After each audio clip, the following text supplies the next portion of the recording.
Welcome back, everyone, of course, to the continued coverage here for the second annual Memorial $10,000 tournament. Of course, it's myself, Lando, joined alongside by Burnsoff.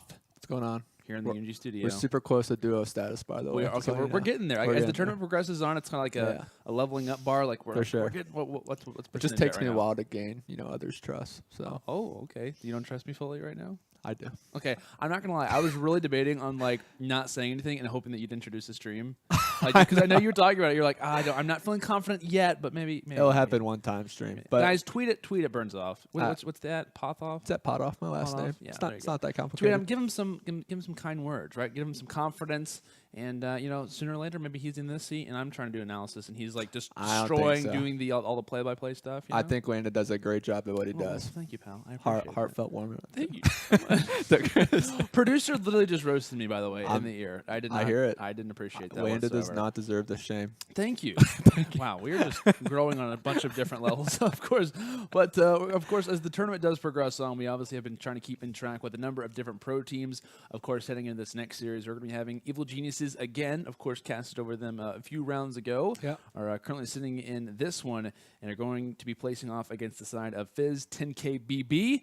And map number 1 will be SD on Arden Forest. And I think kind of coming into this series, we can obviously discuss the fact of Evil Geniuses, this roster that obviously forms together. I know we were kind of talking about them in their prior series, but kind of discussing on them now. Of course, you got Aches, Enable, Nameless, Apathy. And this is just a solid group of guys who are, this is a veteran lineup, to say the least. And these are all guys who have kind of grinded out throughout the years. And I think this is an interesting team. I'm not going to lie. When this roster formed, I wasn't the biggest fan because I really was thinking, hey, the overall mentalities, the guys' kind of opinions, they can clash. I mean, there's going to be some of that clashing, and it's really going to take a lot of unselfishness and some animosity that could be kind of brushed off to the side, I think, in order for this team to work. But I think if it does, this could be a very scary team to watch out for throughout the rest of World War II. Yeah, I mean, you're right. There's a lot of personalities on the team, but I feel they're all grown and mature to the point where they're able to talk about things and eventually get over it and come to a solution. Might take a couple of days. Oh, yeah. But they'll for sure come to a resolution.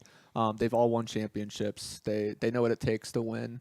Definitely can't be arguing with their teammates, but I think it's good to have teammates that can take criticism and can argue with each other. It's productive, even though you don't want to have to go through that. It's still productive at the end of the day as long as you can come to an agreement. So. Oh, for sure, and I think that kind of separates the regular level pro teams to the higher extent of those is having that team chemistry, being able to work on that, and honestly just kind of being able to discuss things as a team, not kind of going behind someone's back and be like, hey, this guy really hasn't been playing well. Just being totally honest with one another, and there's a kind of like a chemistry clash that can come in. When it's, how do you kind of discuss this with a teammate? Is there, a certain issue that you have with someone? How do you kind of bring it up? And, I think with this group, there's definitely that level that is there where they can kind of bring up things to one another and kind of, have that little bit of a clash that it's possible. For sure. I think since these guys have played for such a long time, they're used to that overall kind of status of going back at one another. But I think when this roster kind of, does progress on, and I think as they do kind of move forward in tournaments, I think that's only going to get stronger. I think this group is really going to, as time does progress, only improve rather than kind of decline. Yeah. And plus, you're looking at a team of 4 veterans and individuals who are super hungry to win again. Yeah. You have Apathy just coming off of a second-place finish at Worlds. I don't think anybody expected NV to make that type of run after the top 24 performance they had at Anaheim. You have Nameless. I'm not trying to say it negatively in any way. I just can't remember the last time he won. I think it was with Unite, maybe? Or am I thinking way too far behind? That could be correct. With Embos and a few others. But regardless, a lot of these guys, they weren't able to clutch up and take home a trophy last year. They're super hungry for one. And yeah, I think it can happen with this roster. Yeah, very solid roster to, without question, be looking out for. But we also have to give some credit where credit is due. This roster and Phiz10k is obviously here for a reason, trying to do some damage and, of course, trying to progress on in this tournament. We talked about Next Threat's matchup versus, what was it, Yi earlier? Totally expecting Next Threat to walk away with that series. However, isn't their day, isn't their case, and obviously the underdogs ended up closing out that particular series and looking on. EG playing strong as they find all 4 kills. I don't believe just one player actually drop whatsoever from the side of Evil Geniuses, as this team could just absolutely pressure you, and who other than Patty P to finish off here in the round-ending kill cam for round 1. Yeah, he played that smart, and if I remember right, the first series that they played against TGC was fairly close, going back and forth. And I think it was round 11 in map 1 yep. on USS Texas, I believe. Yeah, and hopefully, they've been able to progress a little bit, build some more chemistry. I'm a true believer that you build chemistry from every single tournament that you play. If the vibes are going good, the attitudes are good, and things are just clicking, it seems to go that way for the entire tournament. But Patty P gets first blood on Sways and gets traded off by CredMe.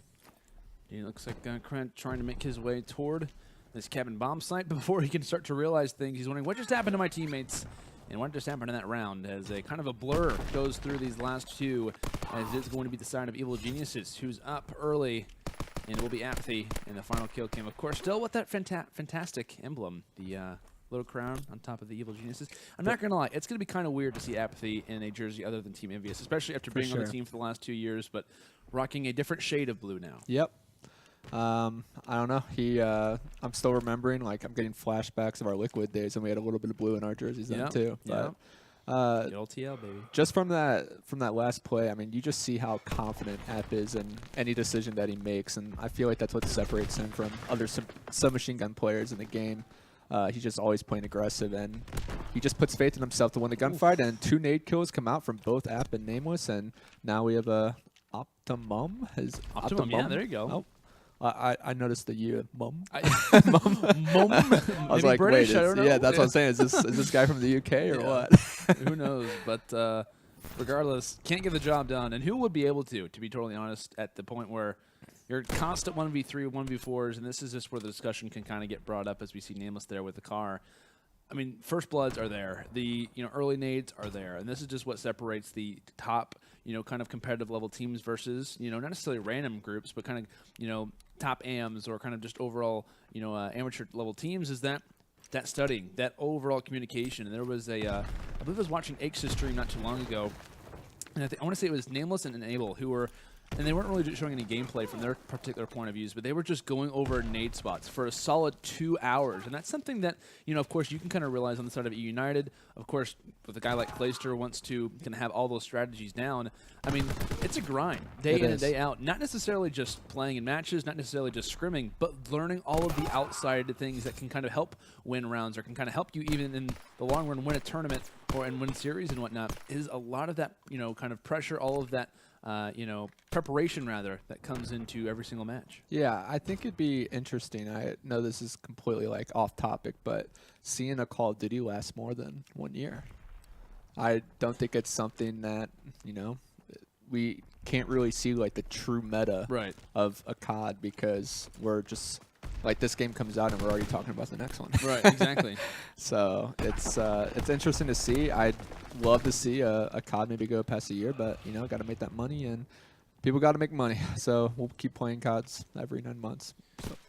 So Indeed, but this title, definitely looking forward to seeing how of course, its lifespan will go. It seems to be very solid when it comes down to competitive, and very excited to, of course, cast with it. As currently it is a 2 versus 3. Nameless not checking his right side through that middle street area, as it will be Apathy left in a 1-on-3, bar in hand, and definitely in decent position. He could catch out Optimum here, but just not spawning the barrel of the gun. They should have an idea as to where he's at, but this is kind of an awkward challenge. And granted, it will be Optimum who does finish off Apathy. The Molotov. But imagine if that Molotov lands. Imagine and if he Apathy turns around in 360, kills a guy. Like, there were just a lot of little moments there where it kind of looks a little bit worried for the side of Phiz10kbb in that situation, just because if Apathy gets at least 1 kill out of those 2, they're all separated. Yep. And that's that's something that you have to worry about. And that also separates top-level teams from regular AM teams, is the fact of sticking together and knowing just those kind of solidified strategies throughout the years of Call of Duty. Granted, strategies change, but there are just some kind of core components in Search and Destroy that never change, and one of those being the fact of sticking together when you obviously have a massive man advantage. Yeah, I mean, that guy was 1 bullet away from dying, and I'm sure App's instincts would have led him to turn around or focus in front, and it could have turned into a 1v1 very easily. Definitely could have. And regardless, one that does go the way of Phiz10k, definitely a needed one at that. However, 2 versus 3 in OG Sways, along with Rehzurek. There we go. Okay. He helped me out with gamertag. He just got to sound it out. It's changing on. It's getting hard over here with all these gamertags coming up. And speaking of getting harder, it is definitely happening for the side of Phiz10k. Kind of dropping there. The Molotov coming in play there from NAMELESS as the interesting little kill Those cam. are veteran plays right there. I mean, he's throwing Molotovs across the map, perfectly getting the spot that he needs to. I'm really excited to speak and kind of watch NAMELESS throughout this year. Of course, you know, his prior title coming from Ghosts and finishing second with Team Envious at that tournament, actually falling behind Complexity, but he, to me, was definitely kind of considered to be a top 5 player throughout Ghost. I think in a lot of people's Never forget that 1-3. Yeah, that 1-3 on Freight. That was one of the most insane plays that I think will go down in competitive Call of Duty history. But this guy, I mean, like I said, he's one of the longest standing pros, playing since Call of Duty 2. Almost. And nearly doing some damage with that sniper rifle, which, of course, he's had in his hands in the past. If he would have hit that shot, I might have jumped out of my chair. Oh, would you? You would have just left the building, left the studio? Yes, I would have. You left me solo. I know people say it, but I'm not gonna lie. I might be a little bit happy that NAMELESS missed that snipe, so that I have you for the rest of the tournament. Oh, I appreciate it. That means a lot to me. It means I'm doing a decent job. Oh, you're doing a great job. Oh, thanks. Optimum has to do a better job, though. 1 versus 2, 20 seconds left. Has the Molotov, should be able to at least get some hit markers, as it will be Enable, who burns to a crisp. 1 versus 1. NAMELESS just needing to try and stay alive for as long as he can. Goes for the challenge, and it will be NAMELESS who walks away with the battle, along with the map, as they win this one after just 7 rounds to play. Total 6 rounds to 1.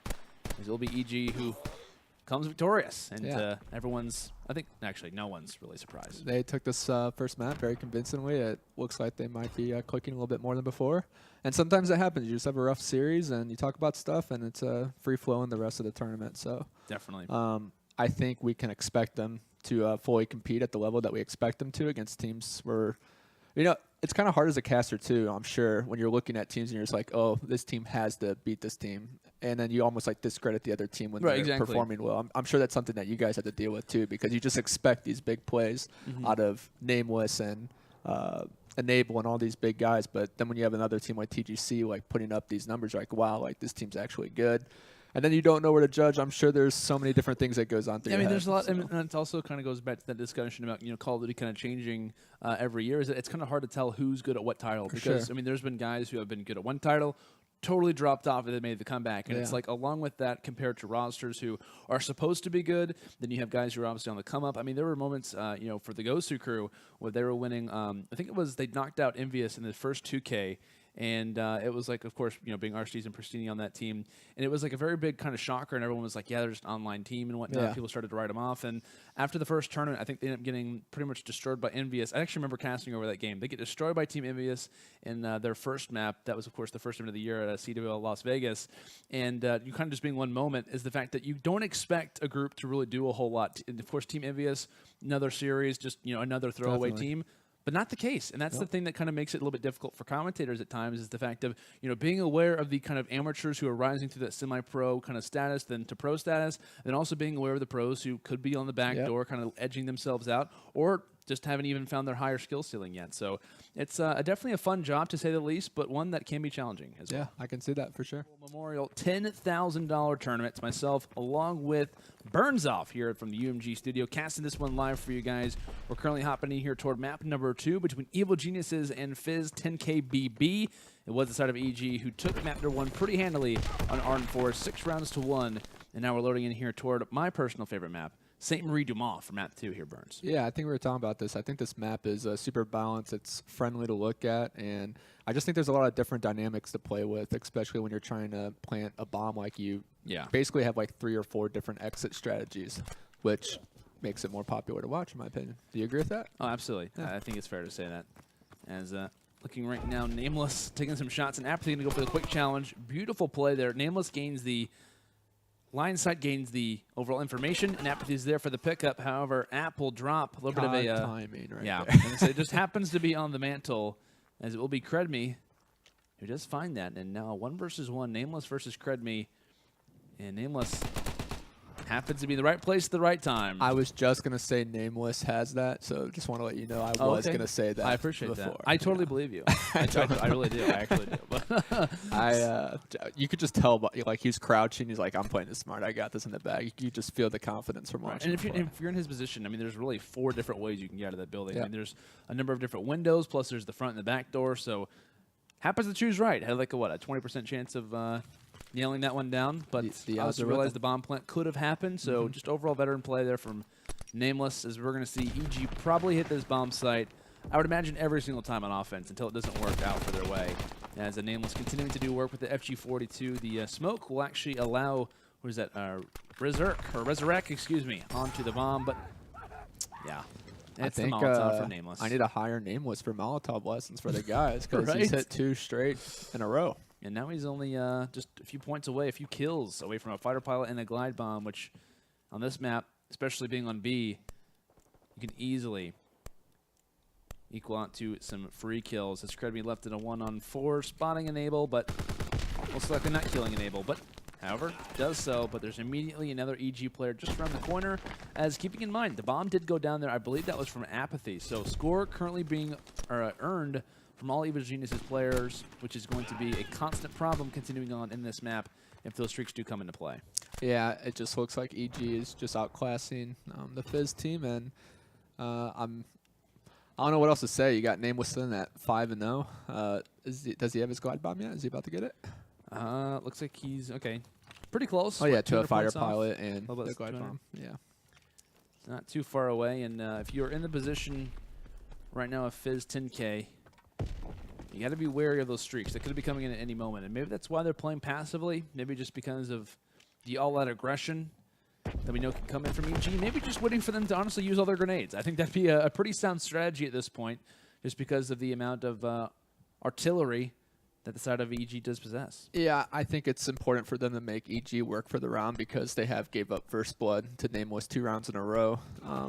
It's at least encouraging to see them try to change things up, but Patty P comes in, gets a clean kill, and he's going to play a little patiently as we have CredMe cleaning up Enable. Oh, 2-on-2. Oh, okay. Continue on. Continue on. The play-by-play. It's growing. It's growing.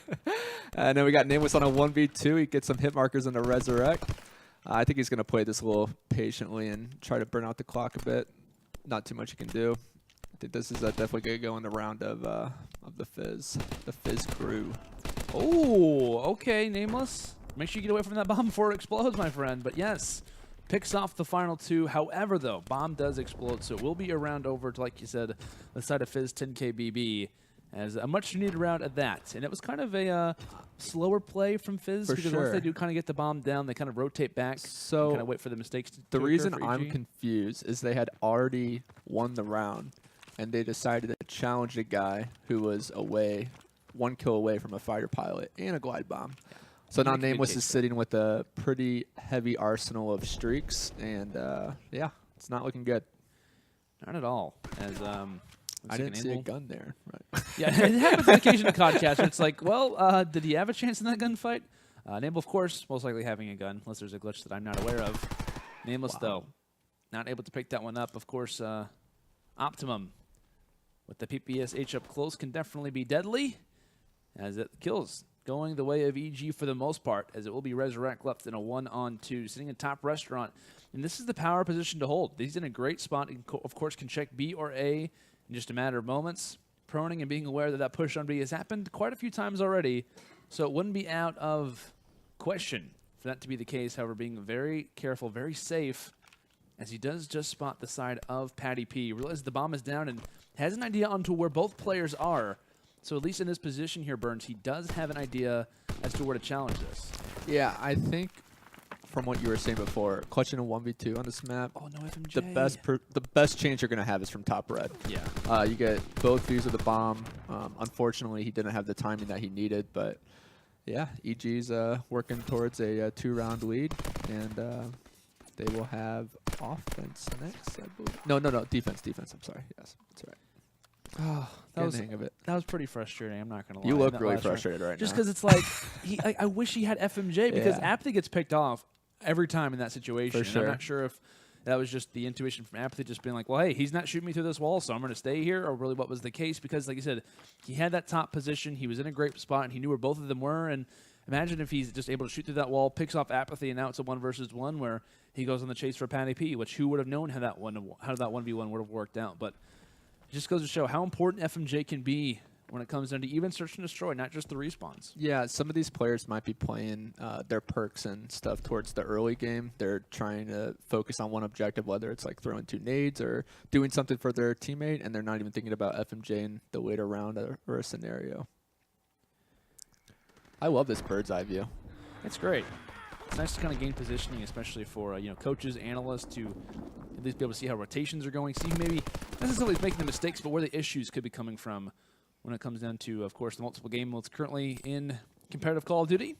Of course, CTF and Gridiron, along with Hardpoint and S&D. I got to ask you, what are you enjoying right now? You like Gridiron? You like CTF? I know from a previous pro, you might be lingering maybe towards CTF just in the past, but so you'd think so. Yeah, I would think so, huh? But I feel the point system for Gridiron is really interesting in this game. For example, just like in football, if you get 2 touchdowns, let's say, right, you're forcing the other team to have to equivalent that and get 2 touchdowns in a way, and it forces them to play a lot more aggressive. I know it was a little bit similar with the 2 and 1 point system, but I'm not sure. I just feel something's right about it being on the ground. I do think CTF is still fun to watch, but Gridiron adds a little bit more. What do you want? How should I say it? Just a little bit more like sass to it. It's just a little bit more interesting to watch. There's a little bit more plays happening on the map. Yeah. But in regards to CTF, you can never discount a tie-breaking sudden death. Oh yeah. Somebody going to clutch kill with the flag. I mean, those types of plays. Yeah, I was going to say, in our 4v4 variant tournament that we had last night, actually, coming into the morning of today, we had some insane CTF and Gridiron matches. I think I casted over one of the best CTF matches so far in all of World War II, just because of how close it was. We saw countless overtimes. Rise Nation was involved with that, along with Saga, who we're actually looking to try and get in with here once this series does conclude, and as they're going to be facing off against TBD. Of course, TBD consisting of Naga, Sinful, BL Fire, and Methods. That's a pretty stacked up matchup, especially kind of happening already in round 4. One of the more interesting ones to watch, but kind of continuing on with that conversation, CTF or Gridiron. I'm really looking forward to seeing which obviously one is chosen, but what the pros' opinions are.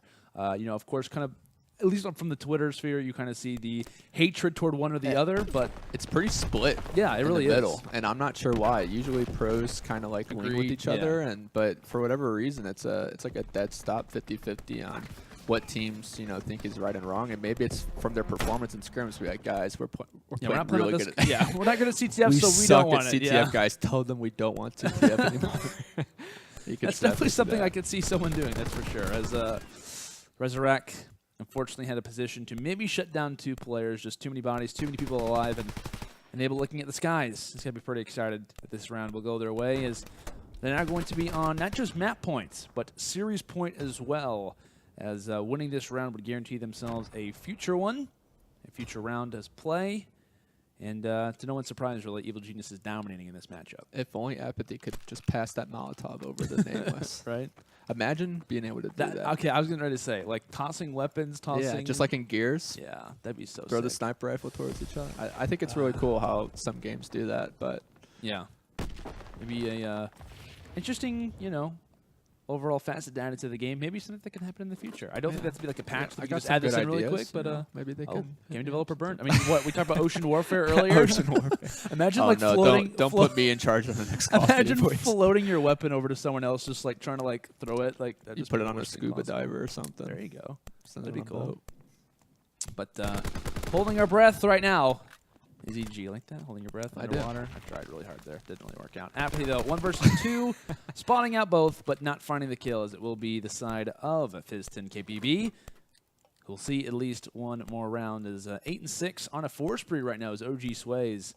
Got to give some credit toward the side of this group, of course, facing off against a very difficult team like Evil Geniuses. But they're not going away. Yeah, they're not going away just yet. At least 3 rounds of security here in this one, as this one most likely going to be cleaned up. I think it's fair to say, especially Nameless, currently on triple positive at that. He's killing it right now, 12-4. Quite literally. Yeah. Quite literally killing everything in sight. He's been playing this really well over at B. I feel like he's got first blood every single time. I'm actually surprised to see the Fizz team not work A more often. It seems like they want to keep contesting Nameless at at B, and they've been suffering the fate of his Molotovs and his FG42 every single time, but can't come out yet. I think one thing that's been an issue for the side of Phiz10kbb is that they have to be constantly worried about Apathy in this top red, aka restaurant area. With that SMG up close, this is definitely the weapon that you want to have. And this is also, I think, a map that I saw was very good for Luminosity. Of course, we talk about John, the PPSH. Of course, him and Apathy, of course, previous teammates, both sub players back in the day, or I say back in the day, a few months ago rather, for the boys in blue. But this overall SMG, if you have a good PPSH that can kind of linger inside of restaurant, I mean, it makes things just so difficult, and that's going to be a continuous problem, not for teams just like this, but for even pro teams as well, having to battle against a guy who has just such a quick reaction time as he's shutting out one, and it looks like Enable not going to be able to go for the defuse. CredMe actually drops both of them, as this one will continue on. I'm talking about Apathy, and he was making some good plays, but it's CredMe who focuses on the much-needed player at hand, and had he maybe fired one less bullet into Apathy, maybe the turn-on happens. Maybe CredMe doesn't end up finishing off the bomb. Can't watch two screens at once. It's just an unfortunate situation for Apathy. He played it the best that he could, and the guy got behind him and played a really good play on Enable. Enable had no choice. He had to go for the bomb defuse. Yeah. It was taken out. Indeed, just a good overall play there from CredMe, as he will at least have his team see around 10. Will this one go to overtime is the thing. EG, it wouldn't be out of their ordinance to see another round 11, but versus a team like this, they've been playing so well. They won map 1 6-1, for God's sake. You'd like to think that they would close this one out here. However, though, Apathy ends up dropping. The Molotov comes through for OG Sways, and while it is a rush plant, 2 kills found for Enable. An immediate 2-on-4, but now a 2 versus 2. And Rehzurek rushing into the bomb site. They're feeling confident. They're rushing this one out now, Burns. They've got some momentum under themselves. Yeah, I think EG's just trying to close this out. They went for the quick plant. It's a 2-on-2 situation right now, and they're playing the clock really well. I believe, oh, never mind. I got confused with the mini-map. I thought one person was defusing the bomb, but we have Patty P clutching it up for EG. That will do it. That's going to do it. Of course, it will be Evil Geniuses who does advance. I think to no one's surprise, to be totally honest with you, as Patty P and the boys from Evil Geniuses will walk away with that victory. One that definitely was fairly close on St. Marie Dumont, of course.